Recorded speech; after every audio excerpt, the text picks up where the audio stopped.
Hi there, Randy Green here. So who are you? Of course, in the previous podcast, I talked about the processes of asking questions to get the right answers, right? And then we're talking about that there are really no place where you can place your hat. And I am deliberately playing on some of the sayings in the New Testament or in the Gospels, where it's said that the Son has no place to rest his head. And it's always been talked about, well, that's because he was a prophet and he was walking around the cities and was not recognized anywhere.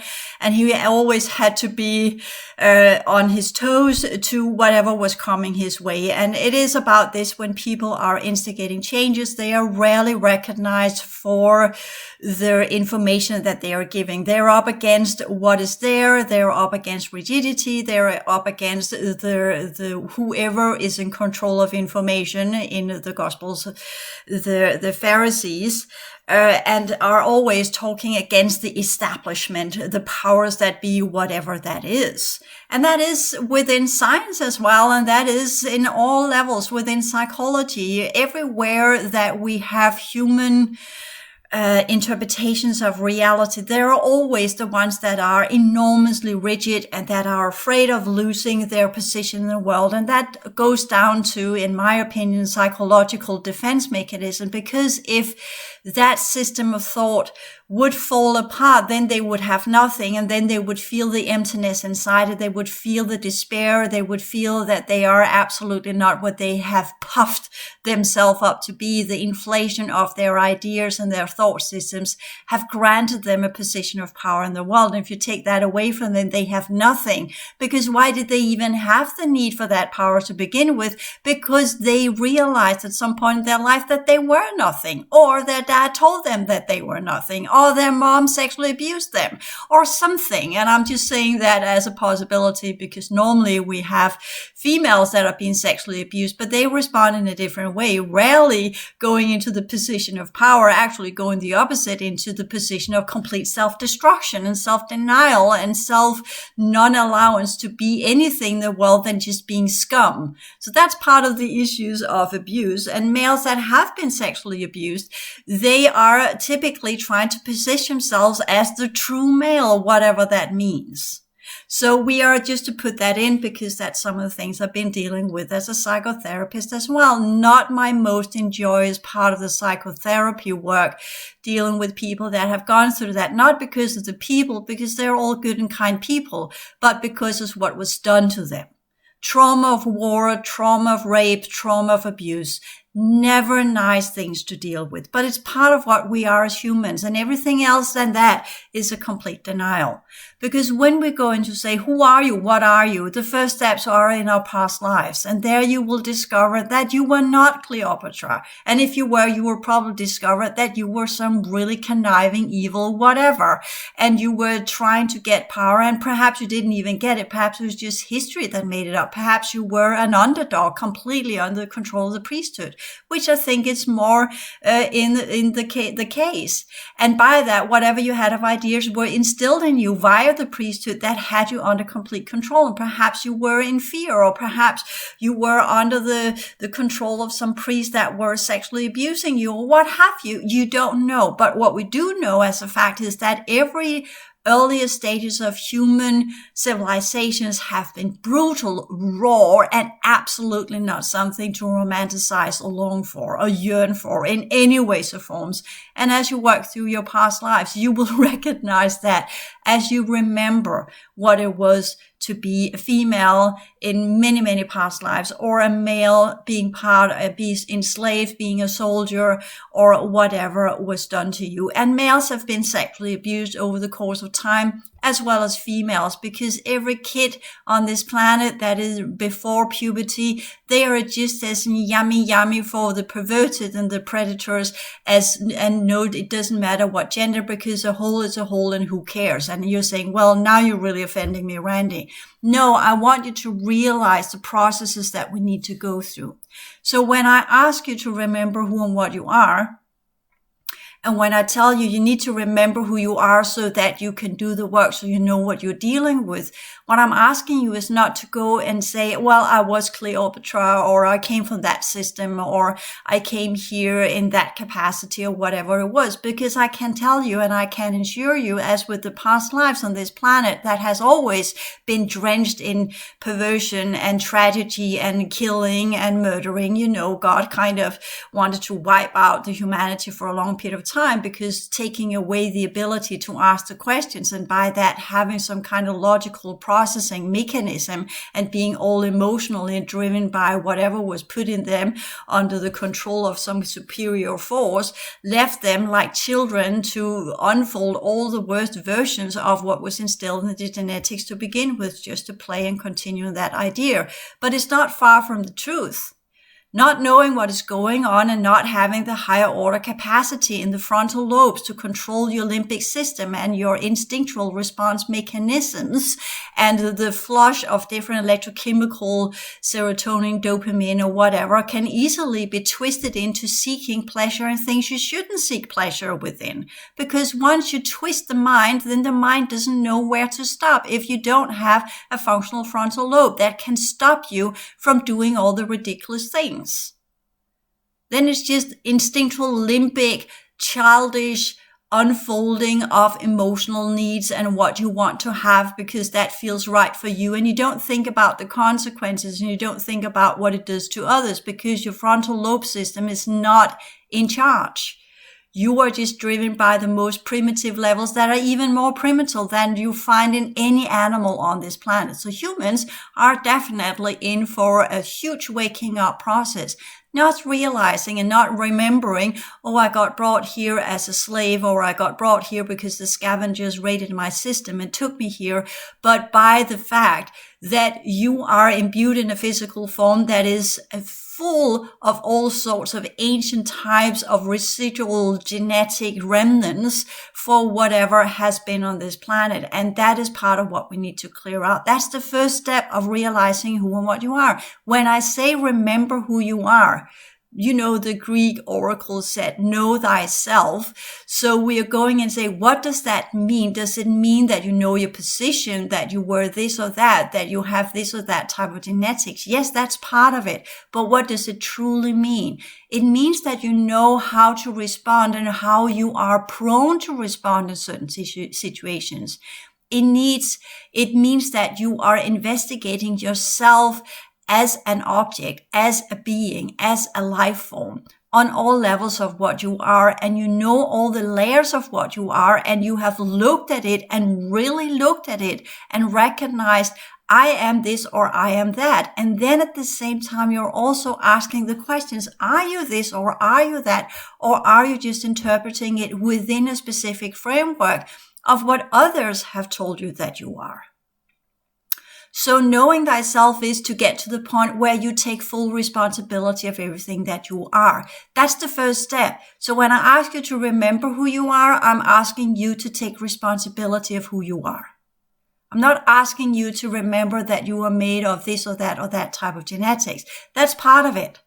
But that comes later. The first part is to take responsibility for your personality matrix. To look at yourself and say, am I really living up to my full potentials as a human? Could I do better? Could I be better? Could I perform better? Could I change the world in a different way? And how would I change the world? How would I change myself to be able to change the world? What are the goals I put out for myself? How much am I actually living this life? Many of you are just floating through lives, not thinking that this is the only life you have got. You're not going to be reborn. If you are going to be reborn, you will not remember who and what you were. So you would be something else that just has that one life, that fleeting moment in time. Are you not going to utilize that to the fullest potentials of what you could be and feel the gratitude and the gravity of being able to have that ability to unfold all of your potentials? And to do the challenging work that it takes, and not just think that it's all about materialistic goods, that if only I get the car, if only I get the apartment, if only I get this and that, whatever, then I will have unfolded my full potentials. We kind of agreed on that giving birth to offspring is kind of a curse, so that's a punishment, right? And any parent, including myself, would say, well, it's definitely challenging. It has made me a better person. But that's because it leads from one crisis to another, that if you are doing your parental challenges correctly and you are taking on that project to create another human being that really will go out and live up to his or her fullest potentials, and you do all of that inner soul search, inner psychological work, and you change yourself according to the challenges you have in front of you, exemplified by that new little beautiful living being that you have brewed in your stomach or your womb, actually, as a woman. And you have, it's made out of you, it's produced out of your flesh, out of your cells, out of what you are. And it's there, it is a representation of who and what you are and what you can become, because that little thing there, aside from having its own personality, its own past lives, and everything that human was born with into this reality, it also carries the burden of who and what you are, the parental burden, the curse of you, the sins of the fathers and the sins of the mothers. So every child has a lot to clear out, and you used to be a child and you have a lot to clear out. None of us are born pristine. Not because we are sinful, but because of the material we are brewed out of. Lineage after lineage after lineage. So that's just the flesh.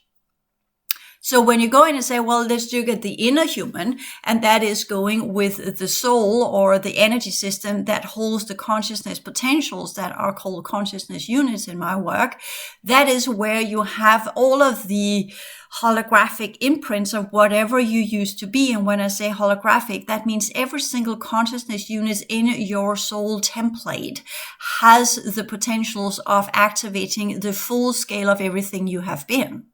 So that's the holographic principle that goes in there, but it needs energy to unfold its content. And the only way that energy sparks to life is if they work with energy, if you transform energy. It doesn't spark to life because you want it to spark to life. It comes to life because you work with it, because you change the state of it, as we knew from the electron.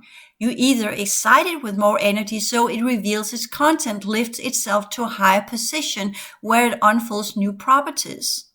Or you don't exercise the continuation of the uplifting and maintain that level of purified energy, and then it will revert back to what it was, burning off a lot of energy in the process, which if you then don't clear out will create distortion. Hence the trouble that we are in. Hence the problem with oblivion. Hence the problem with not asking the right questions. So asking the questions are to put things in motion. Putting things in motion is to initiate a process of development. But what kicks you there is often a crisis. So being a parent is actually putting you from one crisis to another. And we know from the Buddha or the Siddhartha that he saw the child as a chain around his foot, which is also what is true. When you become a parent, you have no life. You stop being an individual being. At least that's how females feel it. Some males do because they have a high level of oxytocin and they develop that because they become the prime caretaker. But if the mother is there or the other male in a male-male relationship is having the mother oxytocin level, then the other one has a tendency to not go in to the same degree because it's not necessary. And this is again biology, unfortunately. It doesn't matter what gender you have, because we have all been males and females. We have all had penises and vaginas at some point in our many lives on this planet. So it doesn't really matter, does it? But what matters is what are we doing with that knowledge? Do we use it to understand each other? Do we use it to work with our inner capacities? As in when we hear males saying, I'm working with my feminine side, how many females are you hearing saying, I'm working with my male side? And what does that mean? How do we define male? How do we define female? When males are working with their feminine side, does that mean that they become compassionate and caring and are able to take care of others? That's actually part of the male or the male system already, because the males have been females as well. So it's already part of you, and you have the capacity to develop oxytocin. You have the capacity to care for other living beings. You just need to be put in this situation, and you just need to take on the responsibility. Then you can develop that capacity. You can change the way your brain is built up if you choose to do so. if you choose to develop yourself to unfold these capacities. Similar with females. And we don't have to be this kind of, when we see a lot of these females out in the world that have taken out leader positions, they're barely females anymore. But what is a female? Is that a caretaker? Is that a mother? Is that a girlfriend? Is that a daughter? What is it? We don't know. These are all concepts that have been brewed out of different conceptualizations of what is functional within the type of world we have. So if we change the world we have and we say, let's have a different world, let's have a different setup that where humans work differently, where we are no longer gender-based, where we are no longer orbiting around the family as a unit, and it's so beautiful to give offspring to children and what have you, but are looking into saying, okay, let's create clusters where we have mentors and where we have these new in vitro created humans, because you don't need a womb to do so. You can do that artificially. Most other races around us are not in any ways or forms having sex, are not in any ways or forms brewing kids within another life form. That is unheard of. That is ridiculously unheard of. And it's actually disgusting when you have that outer reality perception of things. And I am not really from this world, which you can clearly understand. That's why I can ask the questions, because I'm not from here. So by being an outsider, I can look at things that's going on here and say, what the fuck is going on here? As in going into a party where the light has been shut off and everybody's been fornicating with everybody and doing all sorts of stupid stuff, which they know is absolutely ridiculous because they're not living up to the full potentials, but they're so driven by their desires and their wrongful ideas of reality that they don't know better. And then you have me crashing the party, slamming up the door and putting on the light and asking, what the fuck is going on? And then you'll look up and you'll be full of shame and you'll say, yeah, but everybody else was doing it. And you'll try to run away from what you're doing, your wrongdoing, instead of rising up and saying, shit off the dust and get up and get some clothes on and take a shower and drink some coffee and say, okay, yeah, you're right. That was fucking ridiculous. We have wasted so many years and so many stupid things. Let's get to work. And then you go outside that little room of yours where you've been fornicating with each other and doing all sorts of stupid stuff. And then you go out and see that the world has crumbled around you, that it has been taken over by alien races, that it is being used as a factory setting to brew genetics.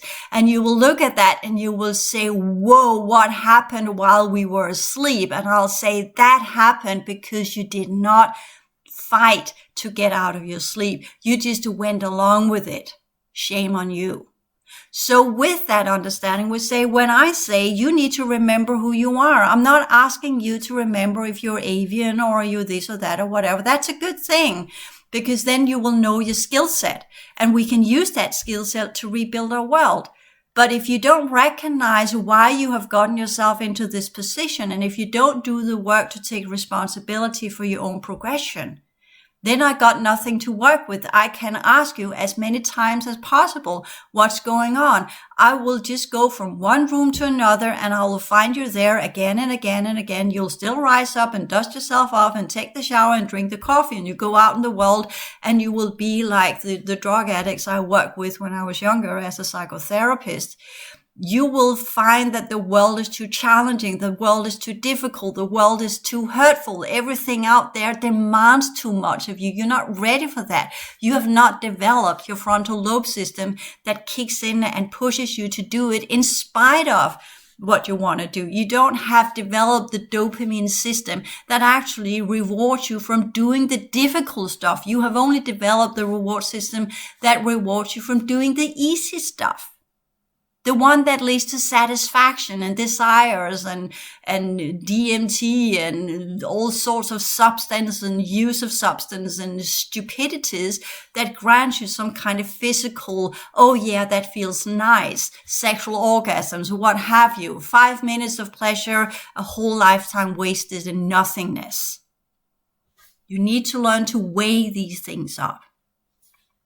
So with that one, we need to get you out of that room and get you dressed up to go out and deal with the world. And that's part of the progression work on what I'm teaching in all of the classes, the step up building. Some of you thinking, oh, I can do that one course here and that one course there, because you think that's how you change yourself, by knowing a little bit here and knowing a little bit there, then you're good to go. No, we are in for a complete cleanup of everything that you are. And that takes time, and that's a very, very slow process, especially if you're in denial and you're driven by fear and don't want to recognize that you have fucked up your life. Because who wants to do that? Who wants to look at their life and say, yeah, I'm not really working within the scope of what I truly could become. I have just got myself led into the idea that the purpose of life is all sorts of materialistic goods and desires and entertainment and getting in some sort of relationship where I'm happy for 5 minutes and then I'm not happy anymore, because that person then suddenly is not who I thought he or she was,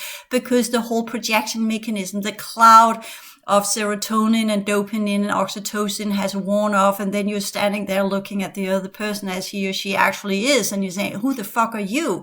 And then the other one saying, who the fuck are you? And then you look at each other and say, well, I thought you were something else. Yes, because you were living in a dream of electrochemical projection mechanisms where you projected all of your unfulfilled emotional desires and childhood traumas onto the other one, thinking the other one would be the answers to all of your longings and your needs and whatever have you.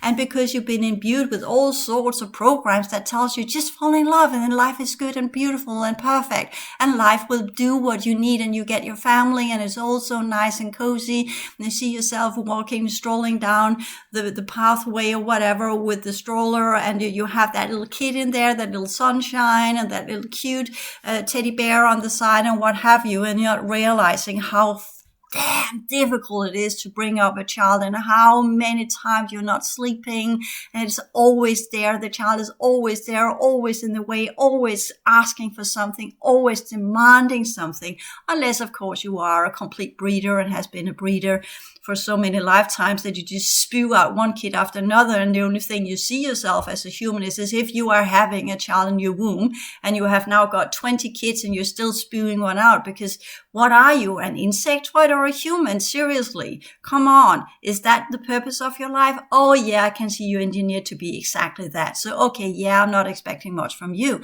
but the rest of you out there that has some kind of higher order human genetics, that are not some kind of weird alien template put into human form, you have a responsibility.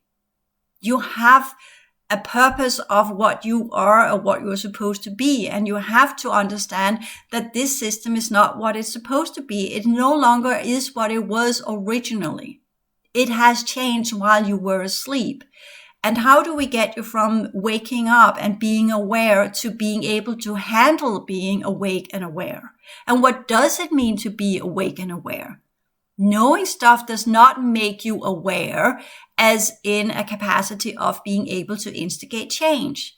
It just gives you knowledge which you can forget as easily if you look at something else. And we're seeing many people that were part of the movement of the cell activation cycle. All the things they were supposed to have learned there, has that been put into anything? Has that changed our sciences? Has that changed anything at all? Not to my best knowledge. Many of the ones that were the forerunners of that one, what have they done with it? Yes, they were researching. Yes, they have provided a lot of information, but did they get it across the bar? Did they get it out to the general population? Was it implemented as part of our society, instigated the changes it was supposed to? Questions asked.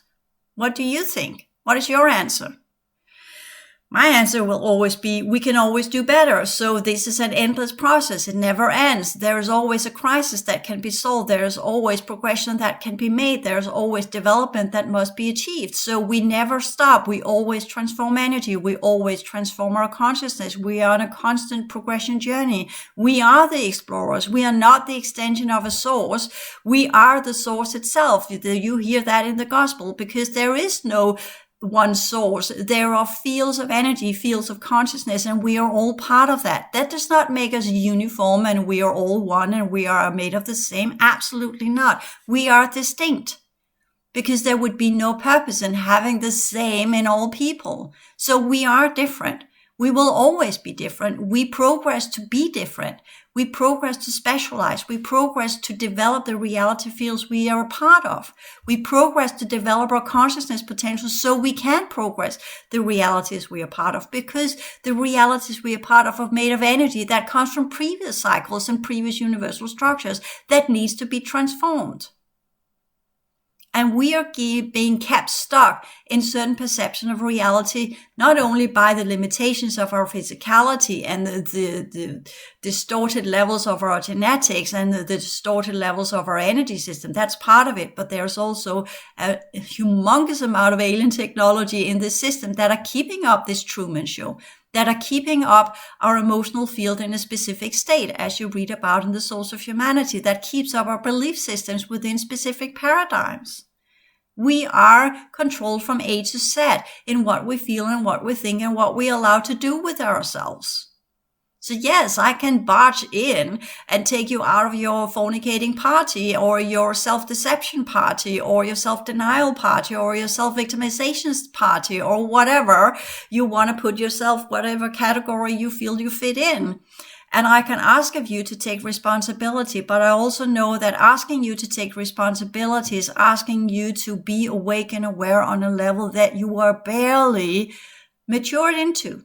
So how do we get you to the point where you're actually ready to really take responsibility, not just rise up because you feel guilty because I'm standing there showing you that there actually is a door and you thought there wasn't a door and you had just been in that room because everybody else was doing it and you couldn't find the door. So yeah, I might as well just go along with it and just, who cares? Wear myself out in whatever's going on here. And then I'm opening the door and saying, there is something else. You have had many others that had opened the door, but you were not ready at that time. Or perhaps you started and then it was just too difficult and the door moved further and further away and the one that was standing there was no longer present. And then the one you were putting your trust into then turned out to be another one of these shitty leaders, which we have seen many times. They always fall. The leaders always fall because if they are really ready to instigate change, they will be the target of all of the factions that don't want anything to change in this world. And unless that leader knows that, then that leader is also in for a rough awakening and aware process. It's not just about coming in, giving knowledge. It's also to deal with what comes with that knowledge, the challenges that that knowledge will lead to. And that's what the gospel is really about, in my opinion. It's not about that this is the Son of God, or this is an angel, or this is some kind of special consciousness that all humans were supposed to develop into. We can interpret whatever we want out of it. But in my interpretation, that is a made-up story of what it demands to change, to create change in this system, to go up against the establishment, to try and be an individual being that has an inbuilt responsibility and not saying it's all about what's going on in the temple or the scribes or the ones that are interpreting the text, the Pharisees or whatever, the priesthood, the temple, the government, the king, what have you. It's always someone else that is ruling your life. For me, that story, the true understanding of the Christian mind, if you want to put it that way, not what St. Paul, or he's not a saint, but what Paul taught people and what he turned them into, because he was a Jew, wasn't he? Was he really a Christian? He never met whatever was supposed to be Jesus. He always saw holographic representation in outside Damascus. So did he ever see him other than in a vision? Right? And was it really Christ he saw, or did he actually just see something else? Anyways, that's just another level of manipulation. We've had many people on the planet that have seen these visions of what looks to be beautiful, angelic, Nordic, Anunnaki, Niburian looking humans. Are they really that, or are they just being used for that exact same purpose of instilling people to continue some sort of version, interpretation of a specific type of religion that never should have run its course so far as it has? So where are these angelic beings now? Have they left the premises as well? Why they're not showing themselves anymore? Right? But we do have a lot of grace, and we do have a lot of other stuff that people are seeing today. And you can ask yourself, well, has it changed? Are they just the ones that are here now? They are just so lazy. They don't want to do the holographic overlay anymore because they know it doesn't matter. because they are not really responding to it anyways. And the whole kind of, well, if you kind of go with the idea that you are using this Niburian overlay, and you can, that Nordic beautiful looking thing, which is actually a production of Niburian, Pleiadian, and what do you call it?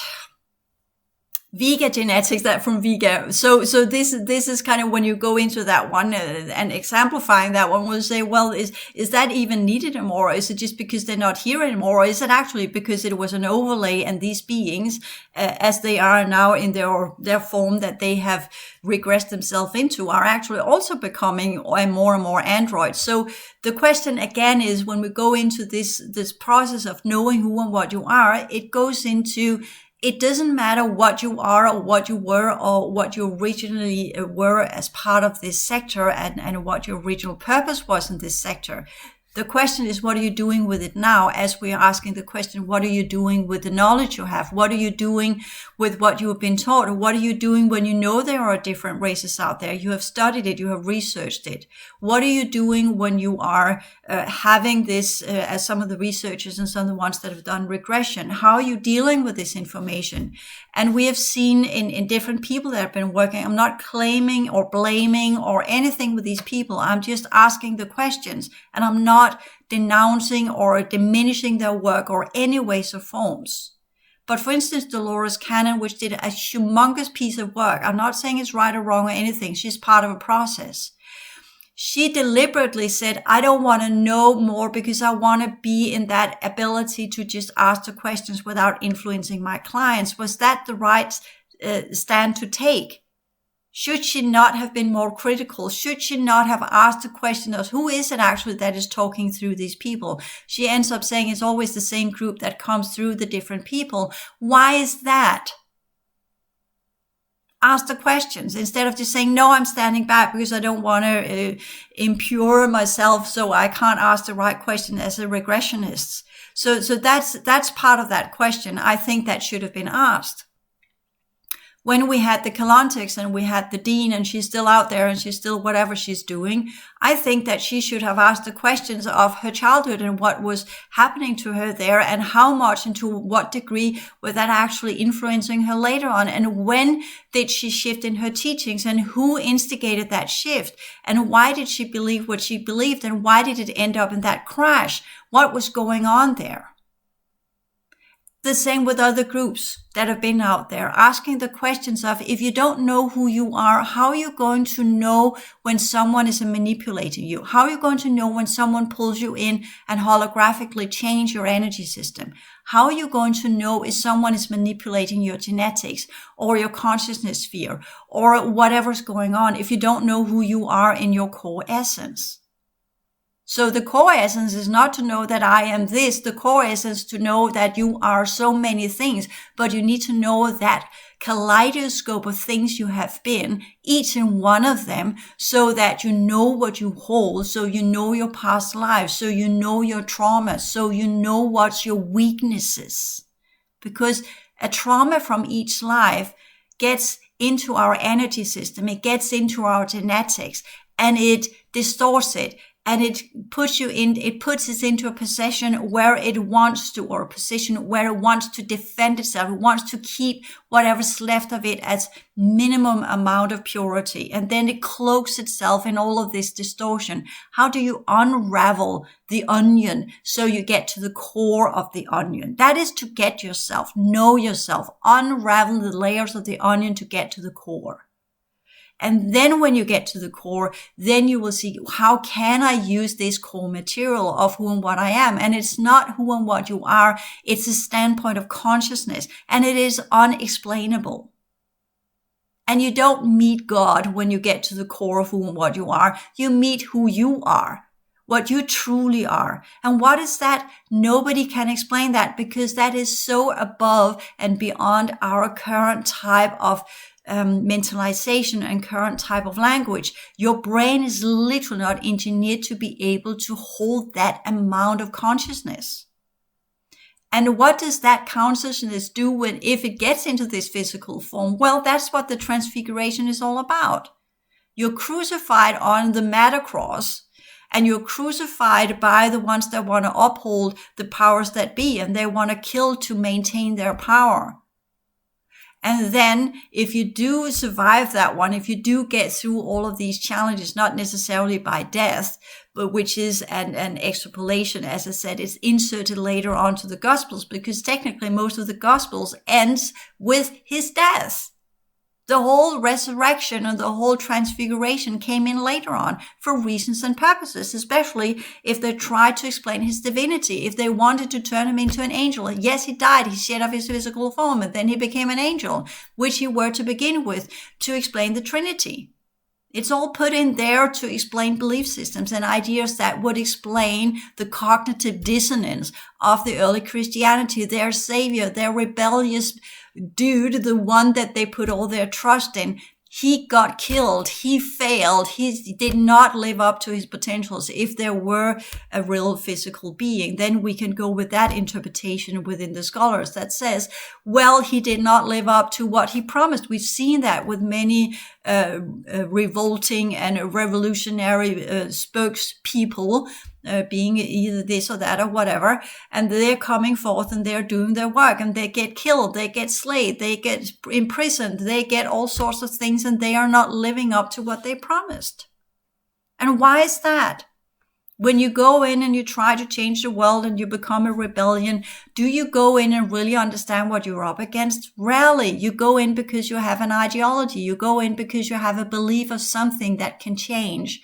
And in that process, you realize this is so fucking more difficult than I imagined.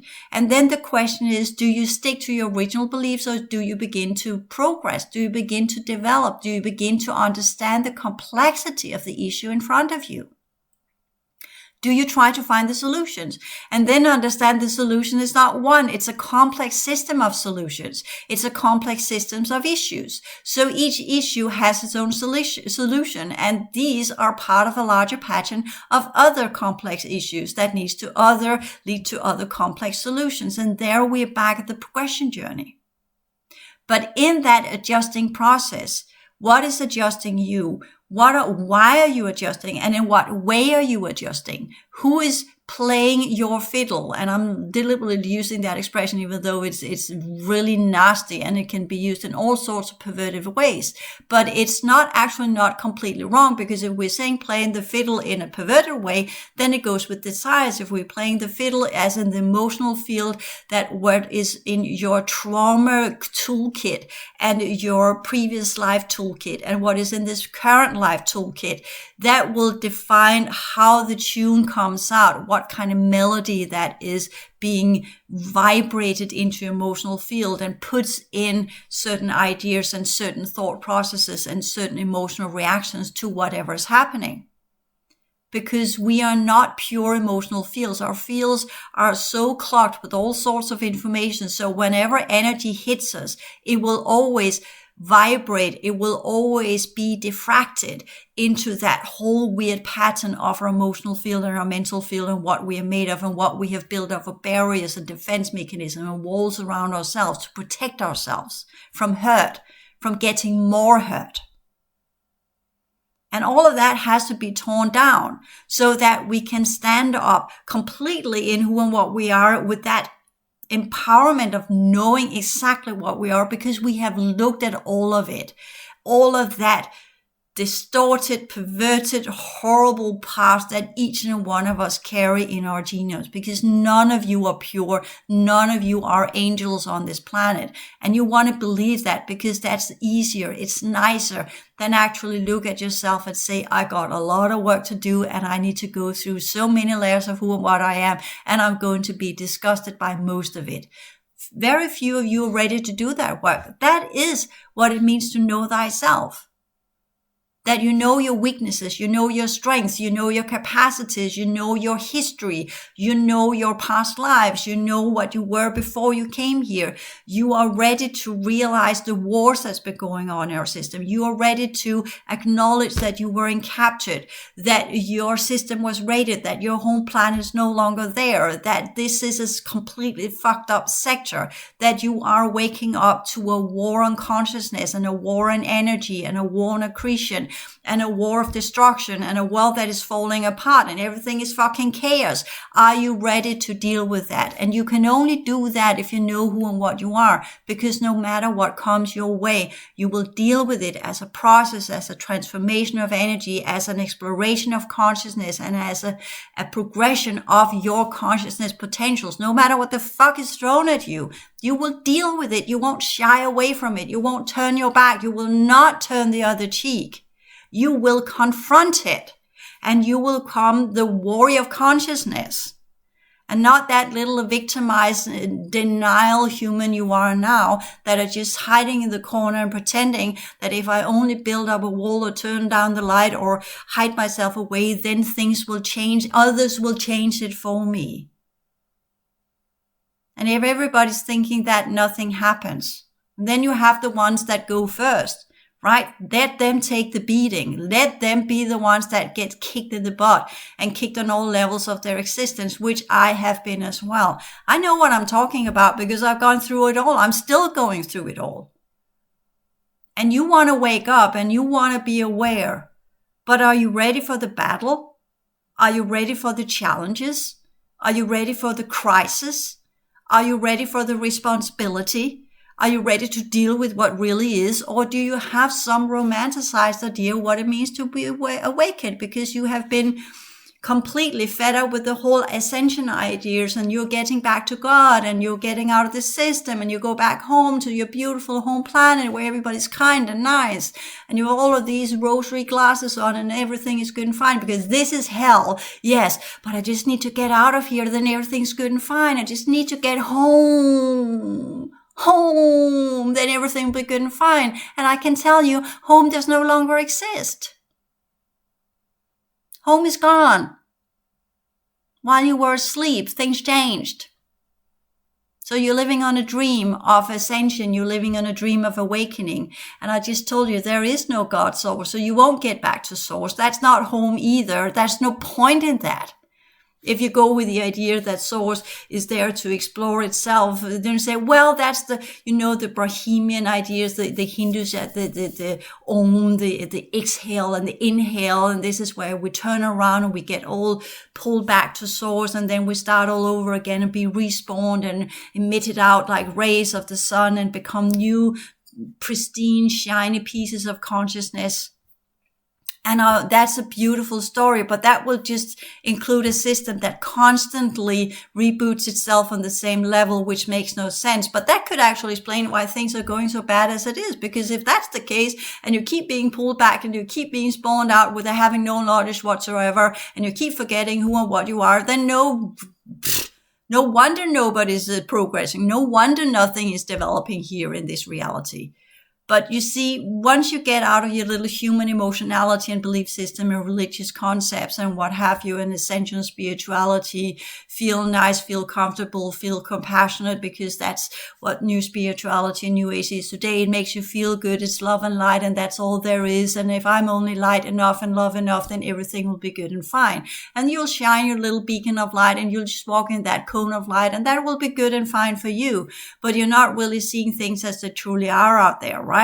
You say, well, if everybody was this cone of light, then the world would be different. Yes, I completely agree, but that's not the case, is it? So what are you doing with your cone of light and your compassion and your love and light and this? Oh yeah, we gather together and we drum together and we drink cacao and we have these rallies and we share the stories with each other and we take care of each other and we do a little tribe thing. And I say, that's good. That's good. How are you dealing with the fossil crisis? How are you dealing with the environmental issues? How are you doing with the whole financial issues? How are you dealing with inflation? Are you coming up with new products? No, I'm supporting the ones that are doing this and that and whatever. Yes, what are you doing? Well, I'm traveling around. I'm holding expos. I'm talking to people and what have you. I'm having my podcast. I'm having this and that. Yeah, that's definitely part of it. What's the next step? How are we going to change this mess we are in? What's your plan?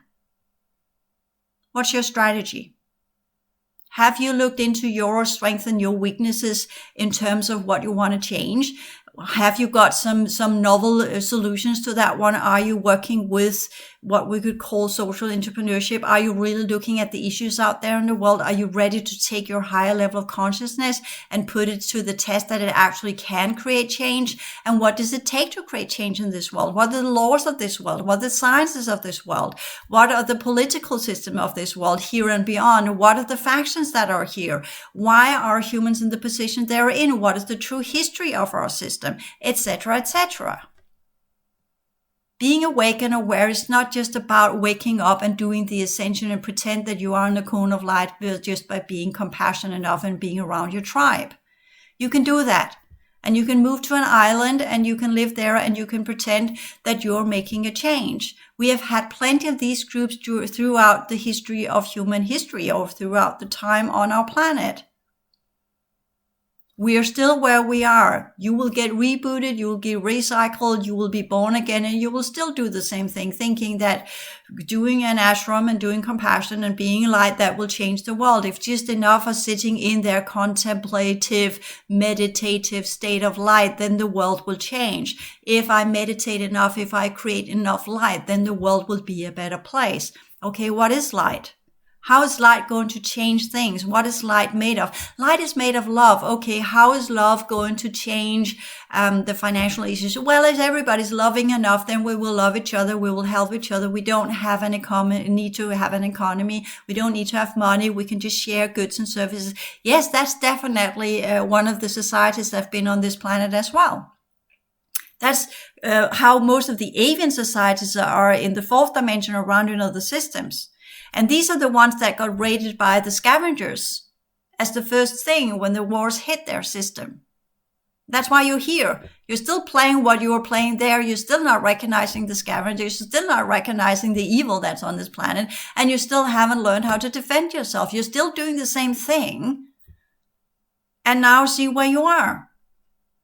Do you remember who you are? Did you remember how you got here? Do you remember what's going on here? Just asking the questions, asking you the questions to put in a crisis, to put in a process.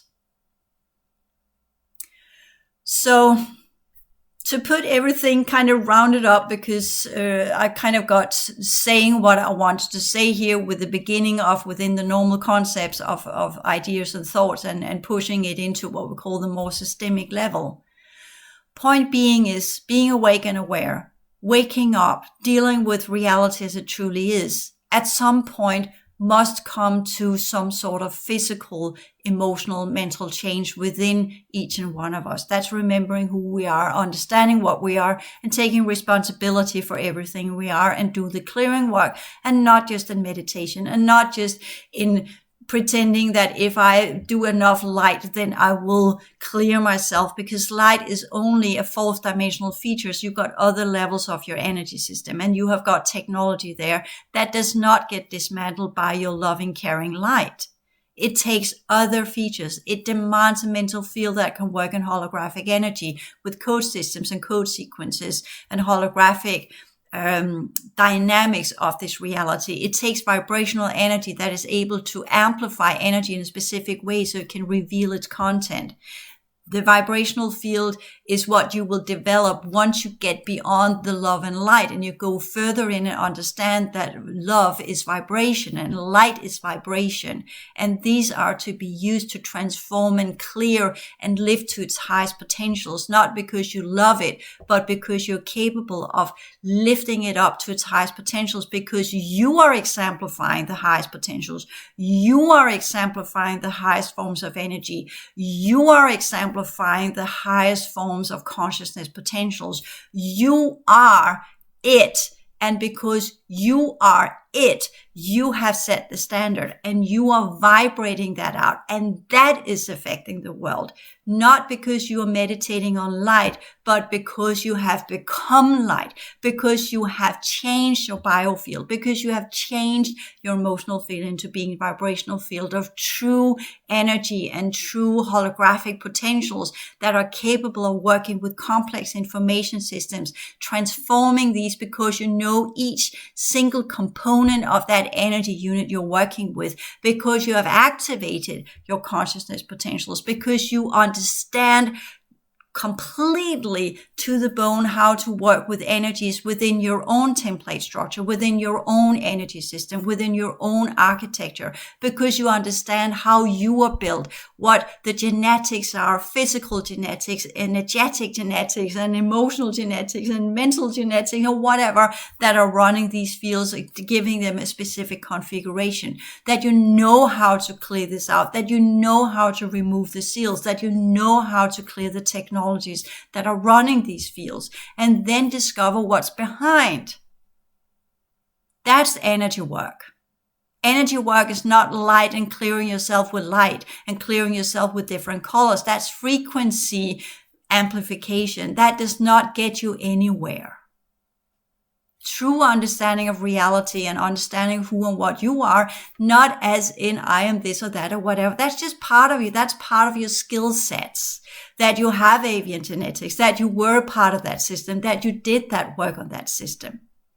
But it all is put into the test when you're looking at what are you using these genetics for? How can you transform energy with these skill sets? How can you create something in this reality that instigate changes in this reality? Change yourself to be able to change the world, but change yourself is not just doing mantras and affirmations and meditation. That's just the baby steps.